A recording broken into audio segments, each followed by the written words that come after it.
आपके दिमाग में एक सवाल तो ज़रूर आया होगा कि जब भारत के पास अपने नोट छापने की मशीन है तो सरकार अनलिमिटेड पैसे क्यों नहीं छापती है। सरकार खूब सारे नोट छापकर आपको अमीर क्यों नहीं बना देती। इससे देश की गरीबी मिट जाएगी, ना ही बेरोजगारी होगी, ना ही कोई भूखा पेट सोएगा, ना ही कोई भीख मांगेगा। लेकिन सरकार आखिर ऐसा क्यों नहीं करती।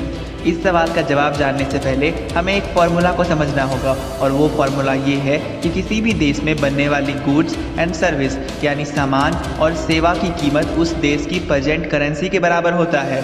ये थोड़ी सी टेक्निकल बात हुई, आइए आराम से समझ लेते हैं। चलिए हम आपको एक उदाहरण से समझाते हैं। मान लीजिए सरकार ने खूब सारे पैसे छाप दिए हैं और सबके पास लाखों करोड़ों रुपए आ गए हैं। तो अब अगर आप मार्केट में एक टूथपेस्ट खरीदने जाएंगे जिसकी कीमत पहले 50 रुपये थी, तो क्या अब वो दुकानदार उसको 50 में ही देगा? पर अब वह उस टूथपेस्ट पर 5 रुपये बचाकर क्या करेगा, क्योंकि दुकानदार के पास अब तो लाखों करोड़ों रुपए आ गए हैं। तो इसलिए वो दुकानदार उस चीज़ की कीमत कई गुना बढ़ा देगी, और इस तरह से कच्चे माल से लेकर तैयार माल तक सभी चीज़ों की कीमत बढ़ेगी और देश में महंगाई आसमान छूने लगेगी। वैसे ये तो हो गई टेक्निकल बात, पर क्या सब कोई समझ पाता है इस बात को? आइए हम आपको बताने वाले हैं दुनिया के दो ऐसे देश जिन्होंने इतिहास में ये गलती की है। पहला है जर्मनी, दूसरा है जिम्बाब्वे। कहानी मजेदार है, इसलिए जाइएगा पूरा देख करके।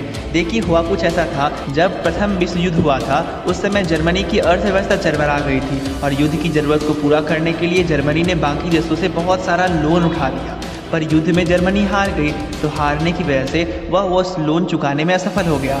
इस वजह से जर्मनी ने यही दिमाग लगाई और उसने सोचा कि अरे यार चलो खूब सारा पैसा छाप लेते हैं जिससे हम अपना कर्ज उतार देंगे। और फिर जर्मनी ने यही किया, उन्होंने खूब सारा पैसा छाप दिया।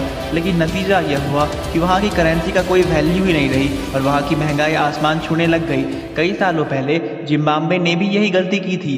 जिम्बाब्वे ने भी बहुत सारे नोट छाप दिए, जिसका नतीजा यह हुआ कि वहाँ की करेंसी का डीवैल्यूएशन हो गया। डीवैल्यूएशन का मतलब होता है करेंसी की कीमत कम हो गई और वहाँ के सामान की कीमत काफ़ी हद तक बढ़ गई।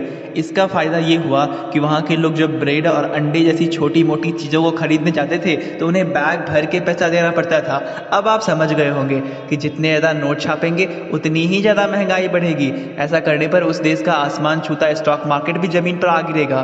करेंसी से हम यूज़ करते हैं उसकी कोई वैल्यू नहीं होती, बल्कि असल वैल्यू तो उसके एक्सचेंज की होती है कि कितने सामान के बदले आप उस नोट को दे रहे हैं। किसी भी देश में कितने नोट छापने हैं यह उस देश की सरकार, सेंट्रल बैंक, जीडीपी और विकास दर के हिसाब से तय किया जाता है। हमारे देश भारत की बात करें तो रिजर्व बैंक ऑफ इंडिया तय करती है कि कब और कितना करेंसी प्रिंट करना है। भारत सरकार पहले 1 रुपये का नोट छापती थी, लेकिन अब सभी note reserve bank of India छापती है। मुझे लगता है कि अब आपको इस बारे में काफ़ी अच्छी जानकारी हो गई है। अगर आपको ये पता चल गया हो तो वीडियो को लाइक कर दीजिएगा, और इस तरह की और वीडियो देखना चाहते हैं तो हमें सब्सक्राइब कर लीजिए।